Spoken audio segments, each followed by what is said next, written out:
Hai, aku Bintang. Kalian pernah kepikiran nggak sih, gimana caranya suatu perusahaan itu mengelola karyawannya? Apalagi kalau perusahaannya itu gede dan karyawannya banyak. Mereka yang bertugas untuk mengelola karyawan tersebut adalah Human Resources Department, atau yang disingkat HRD. Gimana caranya mereka mengawasi karyawannya?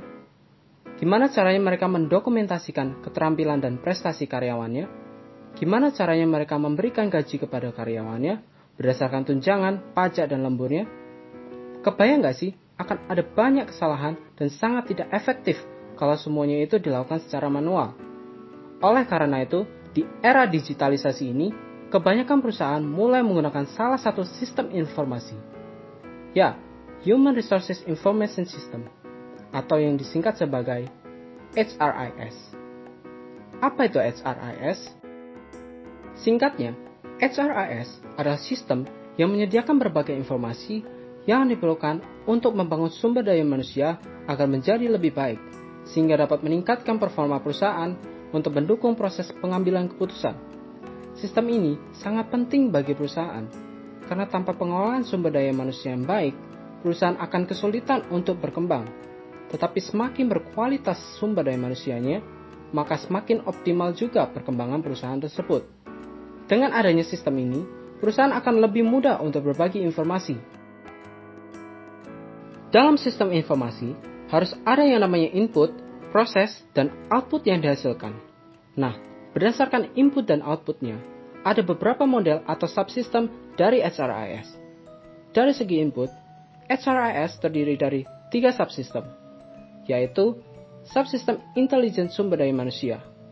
Subsistem ini berfungsi untuk mengumpulkan data yang berhubungan dengan sumber daya manusia dari lingkungan perusahaan.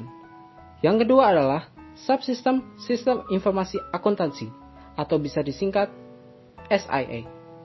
Subsistem ini menyediakan data akuntansi bagi HRIS yang berisi data keuangan maupun non-keuangan dari karyawan. Yang ketiga adalah subsistem penelitian sumber daya manusia.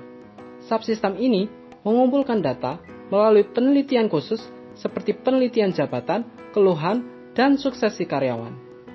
Input-input itu kemudian dimasukkan ke dalam database.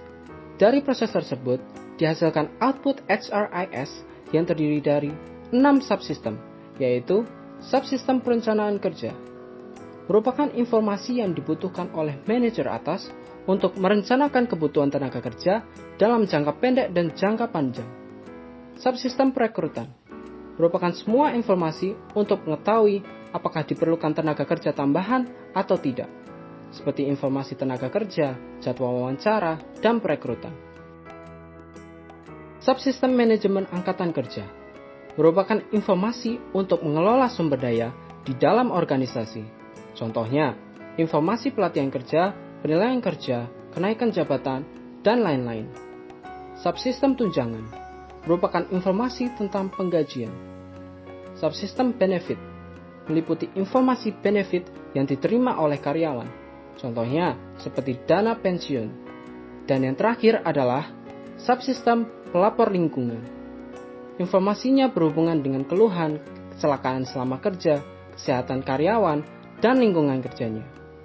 HRIS tentunya memerlukan data seperti data karyawan, data akuntansi, dan data manajerial.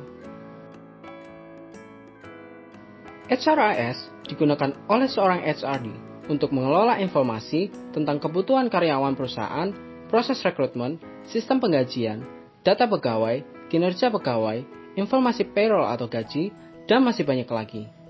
Divisi HRD punya peran untuk menyediakan tenaga kerja berkualitas dan menjaga produktivitas karyawan.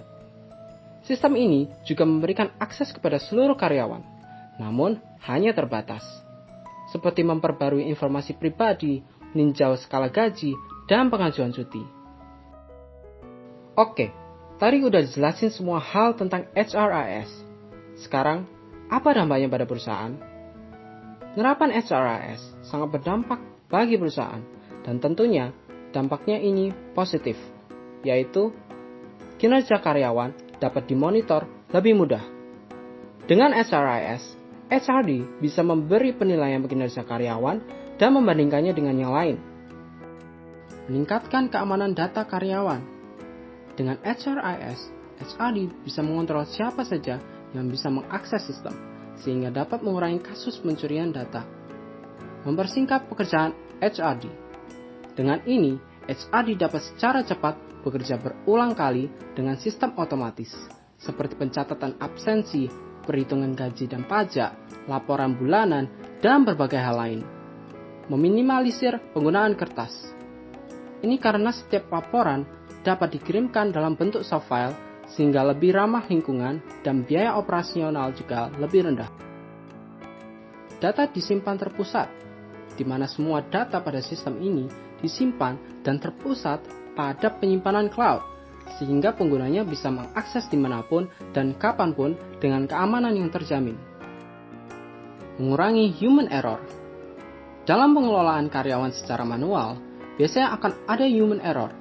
Misalnya salah perhitungan, terlambat bayar gaji, rekapan absen yang diulang, daftar cuti yang nggak tercatat, dan lain-lain. Tapi itu bisa dikurangi dengan HRIS yang dimana hampir semuanya dilakukan otomatis. Membantu proses pengambilan keputusan. Tentunya, dengan informasi-informasi karyawan pada HRIS, HRD menjadi lebih yakin mengambil keputusan terhadap karyawan. HRIS sudah diterapkan oleh pemerintah Kota Surabaya pada salah satu program layanan masyarakat, yaitu ISDM. Di mana ISDM ini mengurusi karyawan dari perekrutan, absensi, gaji, cuti, sampai pensiunnya loh. Nah, sampai sini kamu udah paham kan? Nanti kalau kamu punya perusahaan, mau nerapin HRIS juga nggak?